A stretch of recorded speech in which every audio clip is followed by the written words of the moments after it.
दोस्तों, इस ब्रह्मांड में अगर किसी के पास सबसे ज्यादा शक्ति है तो वह मनुष्य के पास है। मनुष्य बहुत शक्तिशाली है, परंतु अपनी अज्ञानता के कारण वह अपने आप को बहुत कमजोर मानकर जीता है।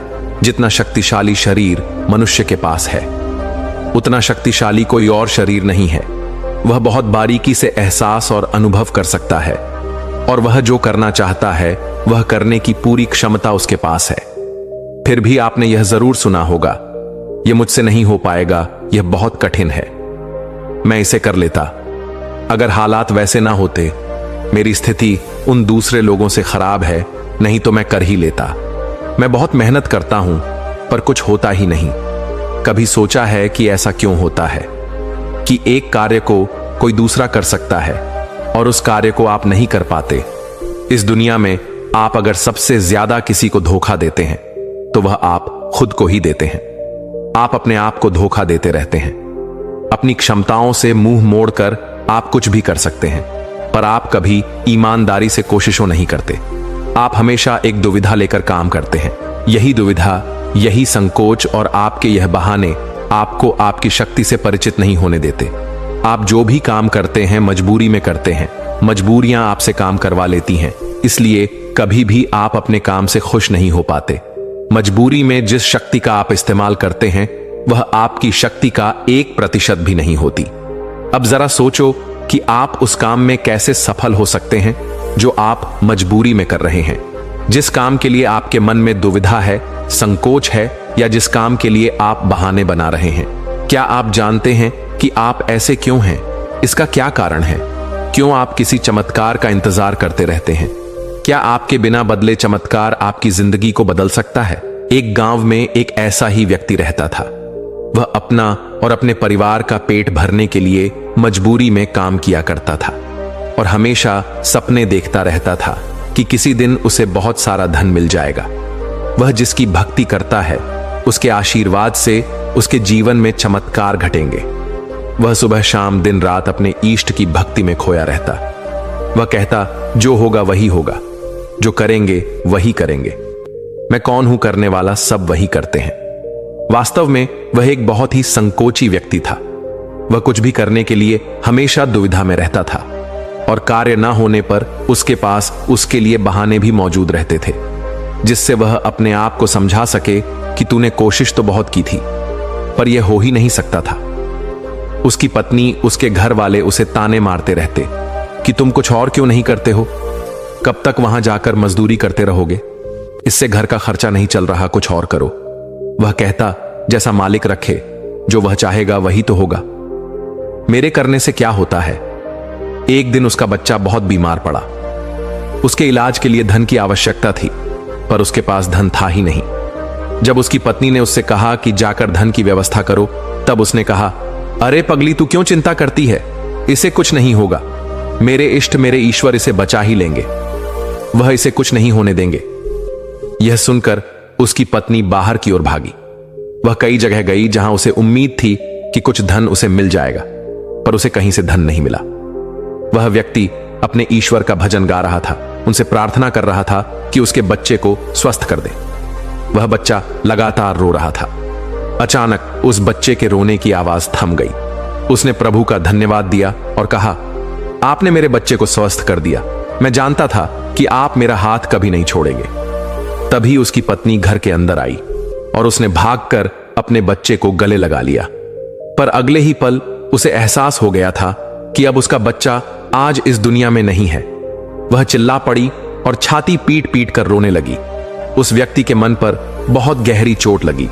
उसे विश्वास नहीं हुआ कि उसके भगवान के रहते, उसके ईश्वर, उसके इष्ट के रहते ही यह कैसे हो गया। 1 महीना बीत गया और वह अपने इस सवाल को लेकर इधर उधर भटकता रहा। कई लोगों से उसे कई प्रकार के जवाब मिले। लोगों ने कहा कि तुम्हारी भक्ति में कुछ कमी रह गई थी, पर वह इन जवाब से संतुष्ट नहीं था। ऐसे ही एक दिन वह अपने बच्चे की याद में कड़ी धूप में एक पेड़ के नीचे बैठा हुआ जोर जोर से रो रहा था। उसी मार्ग से एक गुरु नगर जा रहे थे। उन्होंने उस व्यक्ति के रोने की आवाज सुनी तो वह उसके पास पहुंचे और कहा, क्यों रोते हो, क्या हुआ है? उस व्यक्ति ने गुरु को सारी बात बताई और कहा, गुरुदेव, अब आप ही बताएं, मेरी इसमें क्या गलती थी? मेरी पत्नी मुझे मेरे बच्चे की मौत का जिम्मेदार बताती है। भला मैं अपने बच्चे को क्यों मारना चाहूंगा? मैं तो भगवान से उसकी सलामती की दुआ मांग रहा था। गुरु ने कहा, अगर तुम्हारे बच्चे को इलाज मिल जाता तो क्या वह बच जाता? व्यक्ति ने कहा, हां, अगर उसे इलाज मिल जाता तो वह बच सकता था। गुरु ने कहा, तो उसे इलाज क्यों नहीं मिला? क्यों तुम उसका इलाज कराने के लिए नहीं ले गए? व्यक्ति ने कहा, मेरे पास धन नहीं था गुरुदेव। गुरु ने कहा, तुम्हारे पास धन क्यों नहीं था? व्यक्ति ने कहा, मैं जहां काम करता हूं वहां उतना पैसा नहीं मिलता कि मैं धन जोड़ सकूं। गुरु ने कहा, जब तुम्हारे बच्चे की मृत्यु धन की कमी की वजह से हुई है तो तुम किसी ईश्वर को दोष क्यों दे रहे हो? उसने तो तुमसे नहीं कहा कि तुम धन मत कमाओ या मत जोड़ो, या वही काम करो जिसमें इसमें कम धन मिलता है, या मेरे भरोसे बैठे रहो। व्यक्ति ने कहा, तो क्या गुरुदेव भगवान हमारी मदद नहीं करते? गुरु ने कहा, तुम्हारे भगवान, तुम्हारे इष्ट कोई बाहर नहीं है, वह तुम्हारे भीतर ही है और तुम्हारी आंखों से देखते हैं, तुम्हारे हाथों से कार्य करते हैं और तुम्हारे पैरों से चलते हैं। और जब तुम ही कुछ करने के लिए तैयार ना हो तो वह तुम्हारी मदद कैसे करेंगे? तुमने तो अपने ईष्ट के हाथ पैर बांधकर खड़ा कर रखा है। व्यक्ति ने कहा, गुरुदेव आपकी बातें कड़वी हैं पर सत्य है। अपने भीतर से मैं यह जानता हूं कि अपने बच्चे की मौत के लिए मैं ही जिम्मेदार हूं। मुझे पहले से ही धन की व्यवस्था रखनी चाहिए थी। मुझे जीविका के लिए कोई और कार्य करना चाहिए था, पर मैं जब भी कुछ करने जाता हूं मेरे पास साधन नहीं होते, मेरे पास लोगों का सहयोग नहीं होता, मेरे पास धन नहीं होता, और अगर मैं फिर भी कुछ कर लेता तो मैं जानता हूं कि वह कार्य मैं नहीं कर सकता था। गुरु ने एक पेड़ की ओर इशारा करते हुए कहा, क्या तुम उस पेड़ पर चढ़ सकते हो? व्यक्ति ने कहा, नहीं, मुझे पेड़ पर चढ़ना नहीं आता। गुरु एक कुत्ते को पकड़कर लाए और उस व्यक्ति के पीछे छोड़ दिया। वह व्यक्ति कुत्ते को देखकर बहुत तेज भागा, पर कुत्ते ने उसका पीछा नहीं छोड़ा। आखिर में वह व्यक्ति उस पेड़ पर चढ़ गया। गुरु ने उस कुत्ते को वहां से भगाया और उस व्यक्ति को नीचे उतरने के लिए कहा। वह व्यक्ति पेड़ से नीचे उतरा। गुरु ने उस व्यक्ति से कहा, तुम्हें तो पेड़ पर चढ़ना नहीं आता था, फिर इस पेड़ पर कैसे चढ़ गए? व्यक्ति ने कहा, पता नहीं गुरुदेव, मैं इस पर कैसे चढ़ गया। गुरु ने कहा, मजबूरी व्यक्ति से सारे काम कराती है, चाहे उसे वह पसंद हो या ना हो। अपनी जान पर बनी तो तुम इस पेड़ पर भी चढ़ बैठे, क्यों नहीं यहीं बैठकर अपने भगवान या ईश्वर या अपने इष्ट को याद किया, उनकी भक्ति की कि वह आए और उस कुत्ते से तुम्हारी रक्षा करें।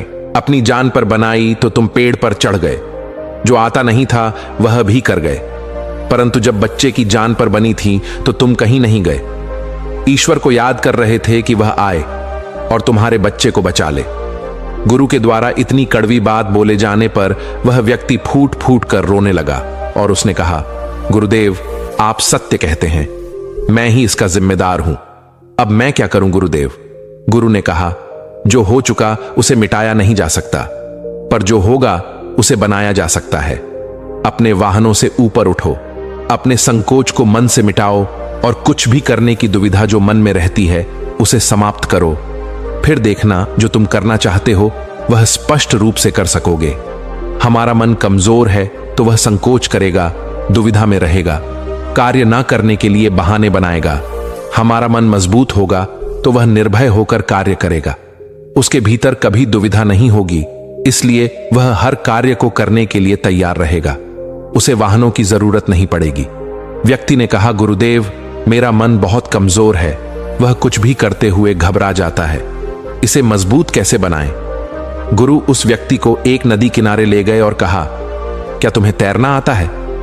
व्यक्ति ने कहा, नहीं गुरुदेव, मैं तैरना नहीं जानता, मुझे तो पानी से भी डर लगता है। यह सुनते ही गुरु ने उसे नदी में धक्का दे दिया। वह नदी में हाथ पैर मारने लगा, वह डूबने लगा। नदी में कूदकर गुरु से बाहर निकाल लाए। वह व्यक्ति बहुत घबराया हुआ था, वह खड़ा ही हुआ था कि गुरु ने उसे फिर से नदी में फेंक दिया। वह फिर से डूबने लगा। इस बार गुरु ने उसे ज्यादा देर पानी में रहने दिया। वह कभी ऊपर आता तो कभी नीचे जाता। उसने पानी भी पी लिया। गुरु उसे फिर बाहर खींच कर ले आए। गुरु ने उस व्यक्ति के पेट से पानी बाहर निकाला।